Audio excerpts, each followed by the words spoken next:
Welcome back to Confident Leadership in Color. Last time, Hussein Hallak reminded us that leadership is an adventure, where every choice is a chance to test, play, and to grow. Today, we're stepping back to explore what happens when we lead with curiosity and joy. You find more about both me and Hussein in the show notes, and your engagement keeps this journey alive, fueling with curiosity and confidence for leaders everywhere. So if this episode sparks something for you, leave a comment, hit follow, or drop a quick rating. I'm so glad you're here. And now, let's jump right back into the conversation with Hussein. I'm Hanna Zaxmy, your leadership coach, and this podcast is your confidence boost in color. Let's go.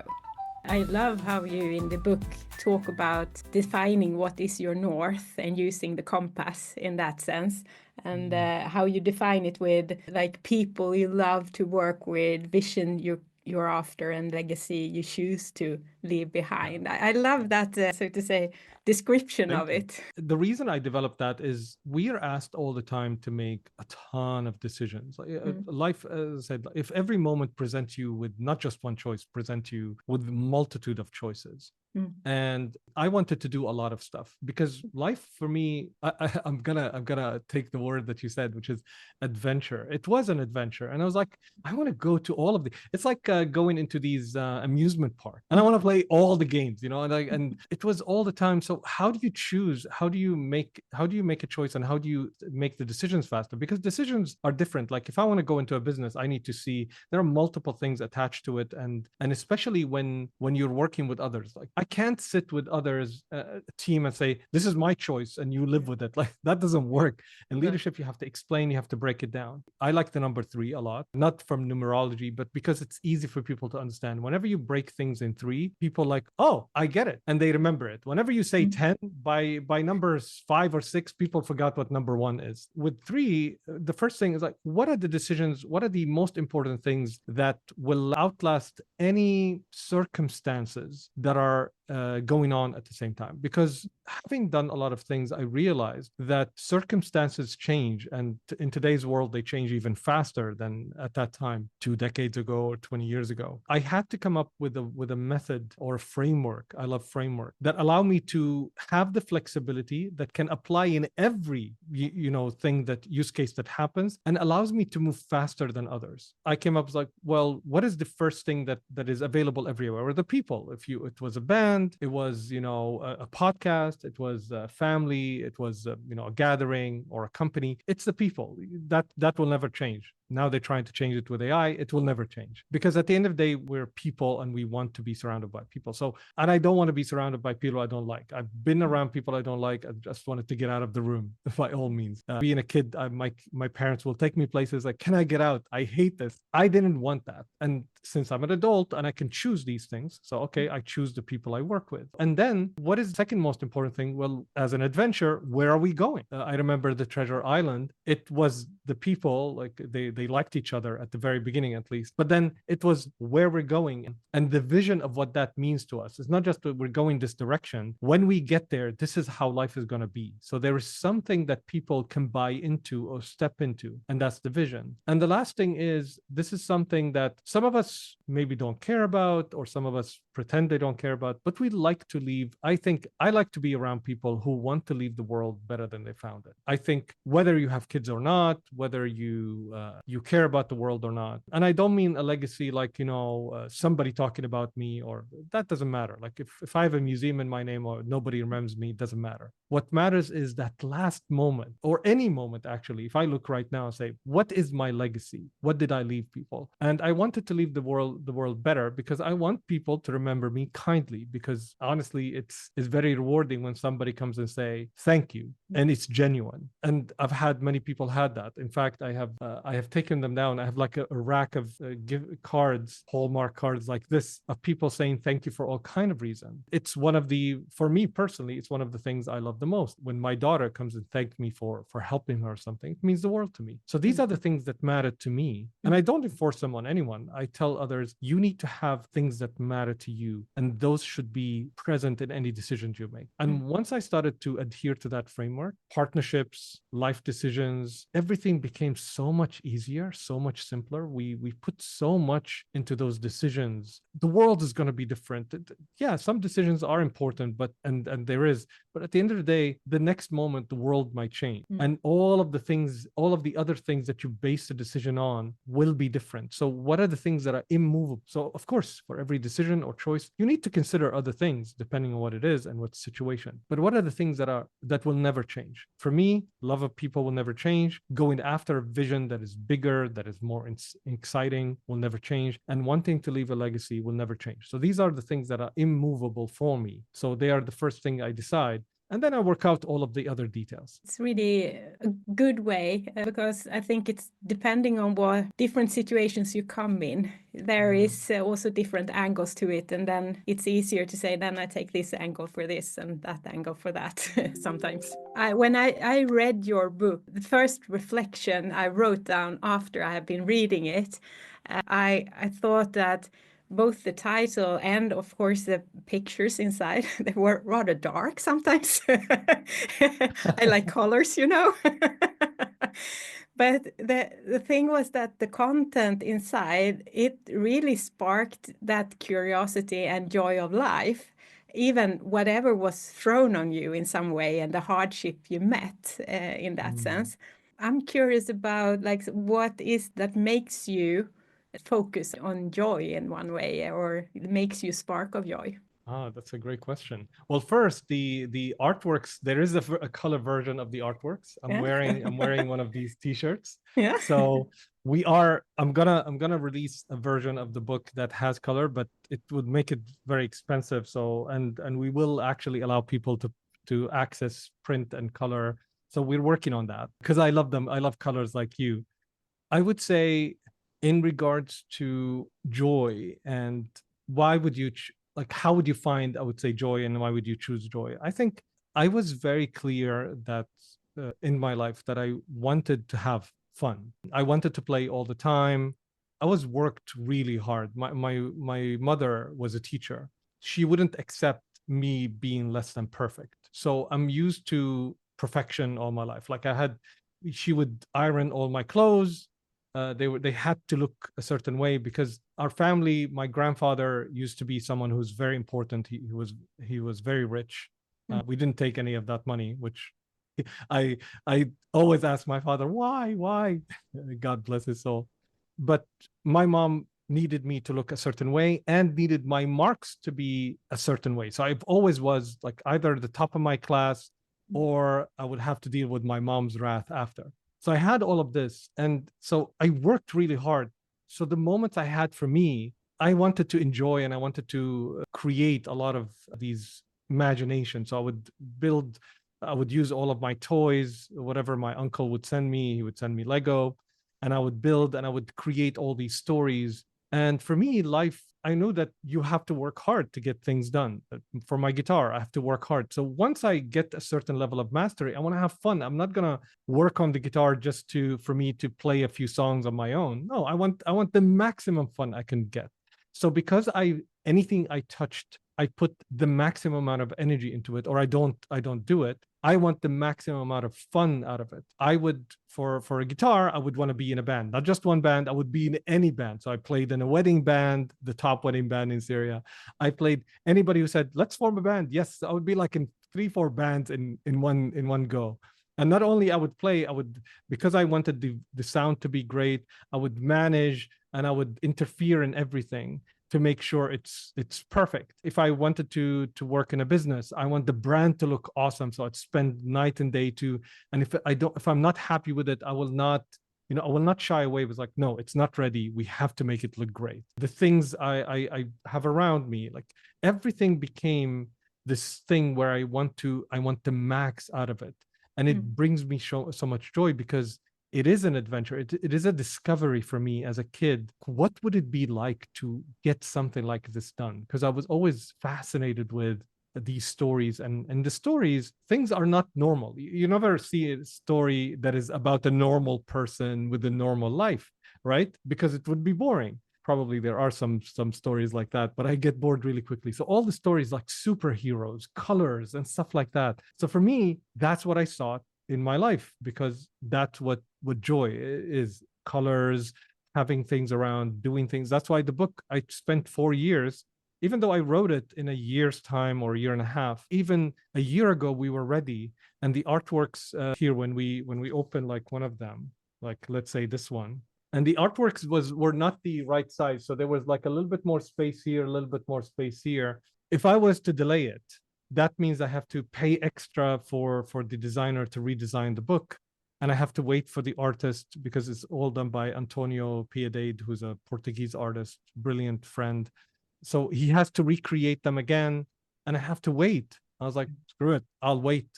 It has to be like that, because otherwise I'll look at that space and it will always remind me. If you see a painted wall all black and there's a white dot, you can't see the whole black and you see only that white dot. That's, at least for me as a creative and a creative director, that's what I will see. So I was like, it has to be perfect. It has to be the way I want it. Every word has to be measured. That is what brings me joy. I don't care what other people do with their book. This is my book, and it's going to be my way. That is my view of. There is a little, I think, part of being obsessive and wanting things my way, and in other things, I'm easy. I'm not that difficult.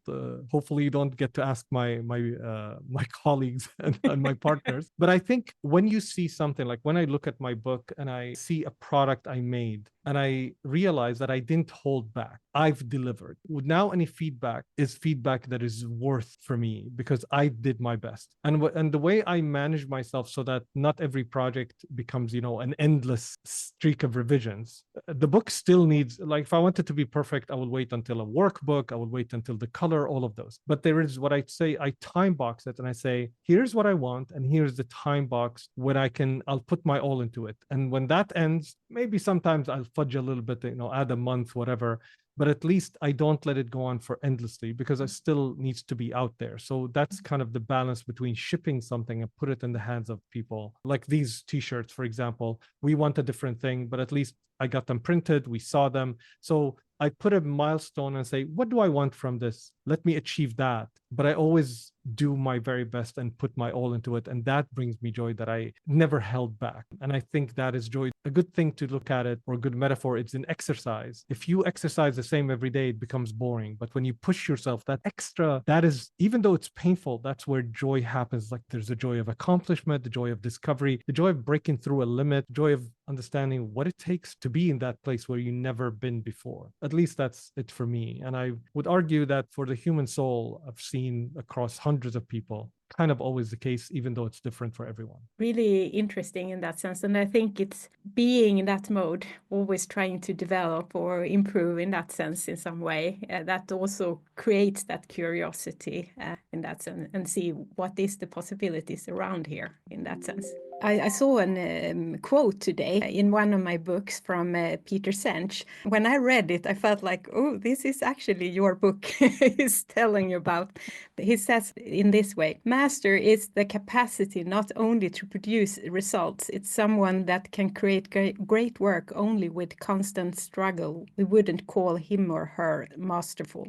In mastery, there is a sense of effortless and joyousness. It seems from the willingness to understand and work with forces around you. I think it's what you talk about in your book, that take what you get and make something beautiful of it. Yeah, that's I think that's a great quote. It goes along with my chapter, Master, and the sea owes you nothing. Because I think one of the biggest challenges that we have as human beings is we don't understand who we are. We survived, and we are like a super, let's say, creature or a species, because we worked with the forces around us. For years, we worked with the forces around us. And if you look right now, when we work with the forces of nature, or when we understand gravity and work with it, we can achieve a lot. When we ignore it, we die. Like imagine somebody jumping off a building. It's like, oh, there's no gravity. Gravity doesn't care. And I think that is probably our biggest biggest challenge right now. We have hubris that's like, okay, we are these, we can do whatever we want, and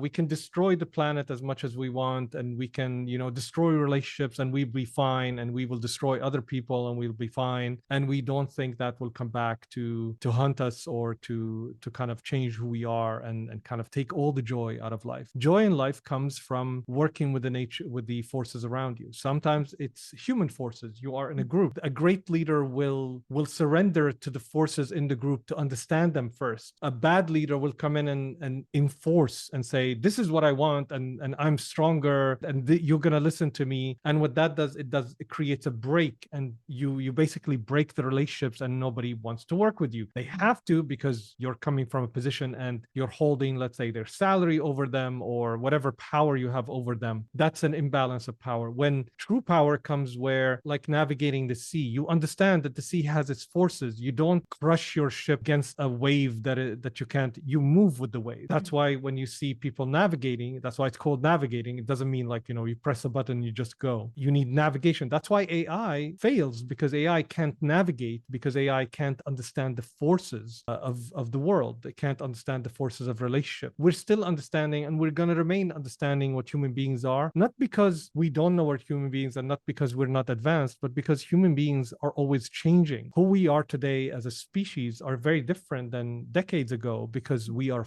so much more interconnected, and we're growing together as kind of this weird organism that, you know, and something changes and we change with it. So these forces sometimes are felt. Sometimes we need all of us. Sometimes you be in a room and you have to, as they say, read the room without somebody talking. You sense something, and that's extremely hard. And that sensitivity you have to develop, and you have to choice to, you choose, you come into a room, you can choose to start speaking, or you can choose to listen in for a little bit, like, what's going on here? Or you can choose to ask a question. Sometimes it's as simple as that. And I think that navigation is the mastery, where you realize the forces and you're attuned to the forces. And sometimes you make mistakes, like you try and you're like, oh, this is not working, and you step back. So that's why I call it the integrity dance, or some people call it the leadership dance, where you step in. Sometimes you're in integrity where things work and everything, and sometimes you step out and you break the integrity. Let's say you say something out of place, and then what you do is you come back, like the yin and yang. It's like, oh, okay, let me come back, and you can restore it. But some people have so much pride, so much hubris that, no, I'm not wrong. The other people are wrong. They're so afraid of admitting that they're just like everybody else, and they're so beholden to their own vision of power that they never really truly realize what true power is. True power is working with power, is understanding that that you have an order in life, that there are things that are stronger than you, things that you rely on, that your power comes from the interdependence and the integrated living that you have with others. And the more integrated and the more in harmony you work, the more powerful you become, because everything flows through you. And I think that's why a lot of people don't have mastery. And that's why I wrote the book. Life mastery comes from that combination of thinking, feeling, being, coming together into an integrated being, where you kind of try things and try again and try again. And as you learn and you grow and you work with the forces in your life. And that is true mastery. Thanks for opening that. That's a great question and a great quote. I always think about that when meeting people and working with people, leading people. The best thing I can always have in mind is to say, thank you, I need help, and I'm sorry. If I can use those three phrases many times in different situations, at that point, I can be my best self in some way and learn continuously, because we learn here. We do mistakes and everything, but if you are able to say, I'm sorry, help me to learn, or something like that, then you grow together with those you lead as well. It's such an important thing. I don't know what happened to us in the past. Maybe it was, you know, a child that got somebody screamed at them so hard and they didn't want to feel it while they were old, or there are some unresolved issues. But these are like the simplest things. And if we only learn how to be a little bit kinder with each other, and actually, I would take that back. I think in general, people are. But I think one of the things that we have yet to develop is to choose to put a stop, or I would say bad leadership. I think our biggest problem right now, because people in their life, if you look at all kind of polls where people are, unless they're corrupted by a leader or corrupted by a certain form of leadership, most people kind of rely, we have it kind of now, I think, in our DNA. There are certain principles that we work with environment, we work with power, we work with each other. leave people alone, and usually you will find a balance. And we're more collaborative than we like to think. We're more independent. We're more mature, and we understand those dynamics by nature. I think that's how we evolve. But then comes a leader that convinces us something else, or a form of leadership that convinces us, let's say, this group is better than that group, this group deserves what that group has, and so on and so forth, and different dynamics. And that creates a crisis because of the leader we allow. So I think the next frontier for us is the ability, if a leader comes in, to understand that a leadership, first of all, is something personal, that you have leadership and everybody can and should be a leader, and leadership breeds leadership. And when they're a so-called leader, because that's not leadership, that steps in and try to kind of take a community or a group or a company hostage for their ends, that the group has the right and the ability and they work together to kick that leader out. I think until then we will remain having crisis. Just because somebody was voted in doesn't mean they should stay there. If they screw things up the first few months, they either correct course or they're out. We need to become better at this. If they're leading a company and they're not doing a great job in leadership, if they're leading a band and they're not doing a great job, they're removed out of leadership. Nothing wrong there. You're just not good at this. You need time. You either evolve, we'll work with you, or we need somebody else, because we are working for the better of everyone. And that's, I think, very, very important that we realize that that's how things work. It's not because I say so. That's how things work. A good leader creates great space for everyone and creates other leaders, and everyone thrives. Bad leader makes it horrible for everyone, even themselves. I mean, I've yet to see a bad leader having a good time. Yet to see. We will start closing down this conversation for today, but I think it's rather good ending in that sense, because we will not master this by just one thing or so, but maybe we should add that into the listeners, actually, to have that as a challenge or so going into the next day here. Do one thing that stands up for leadership. Just saying maybe thank you, or I'm sorry, or I need help. Maybe that is the way you need to go into the new day with, and see if you can change one action at a day, so to say, for a better world. 100%. I completely agree. I think I would offer people 6 actions. They can take any of them. One is collaborate with someone. True collaboration requires that you understand, that you appreciate, that you communicate, that you go after a shared vision, having to share different things. So that develops you as a person. Finding independence with technology and the world around you. Integrate your personal, professional, friendship. Make sure they're integrated together, not they're siloed. I don't think we can afford that. Create safety for yourself and the people around you. Use story in a good way. Understand your story, other people's stories, and use stories to create new reality. Finally, I would say that master your responses to life. If life forces something, you just remember that you can't control anything around you, but you can control your response, and that is the moment of choice. So if you do it by choice, you'll have an infinitely better chance at a better life. Can't promise you better life, nobody can, but you will have infinitely better chances of doing that. Thank you very much, Hanna, for having me. This was a beautiful conversation. And back. Thank you so much. We will see what will happen next time. I have not decided yet, so but enjoy your day, Hussein, since it's early morning, if I understand it correctly, where you are. I'm going into the evening here, so I will celebrate actually a day has passed. I'll start my day with celebration. This is a great way to start the day. Thank you very much for having me, and thank you for the wonderful questions and the space to talk about such important things. Perfect. See you.